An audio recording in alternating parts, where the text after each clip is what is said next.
It convulsed them, and while they recovered and passed the gingerbread, I asked myself for the 20th time why we were here, just Elspeth and me and the great white mother taking tea together. You see, while I was used enough in those later years to being bidden to Balmoral each autumn to squire her about on drives, and fetch her shawl, and endure her prattle and those damn pipers of an evening, a summons to Windsor in the spring was something new, and when it included, "Dear Lady Flashman, our fair Rowena," the Queen and she both pretended a passion for Scott. I couldn't think what was up. Elspeth, when she'd recovered from her ecstasy at being commanded to court, as she put it, was sure I was to be offered a peerage in the Jubilee honours. There's no limit to the woman's mad optimism. I damped her by observing that the Queen didn't keep coronets in the closet to hand out to visitors. It was done official. And anyway, even Salisbury wasn't so far gone as to ennoble me. I wasn't worth bribing. Elspeth said I was a horrid cynic, and if the Queen herself required our attendance, it must be something grand. And whatever was she going to wear? Well, the grandeur turned out to be Buffalo Bill's Wild West show. I concluded that I'd been dragged in because I'd been out yonder myself, and was considered an authority on all that was wild and woolly. And we sat in vile discomfort at Earl's Court among a great gang of court toadies, while Cody pranced on a white horse, waving his hat and sporting a suit of patent buckskins that would have laid him helpless with laughter along the Yellowstone. There was enough paint and feathers to outfit the whole Sioux nation. The braves whooped and kayaked and brandished their hatchets. The Rough Riders curvetted. A stagecoach of terrified virgins was ambushed.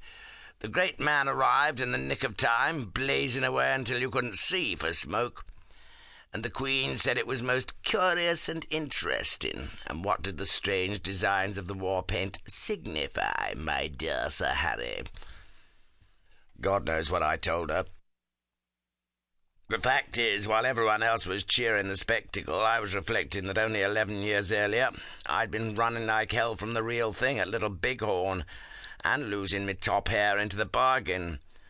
A point which I mentioned to Cody later, after he'd been presented.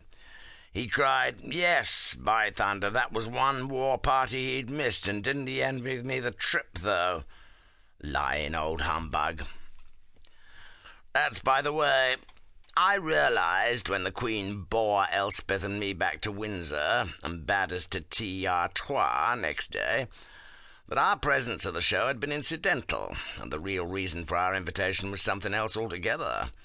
A trifling matter, as it turned out, but it inspired this memoir, so there you are.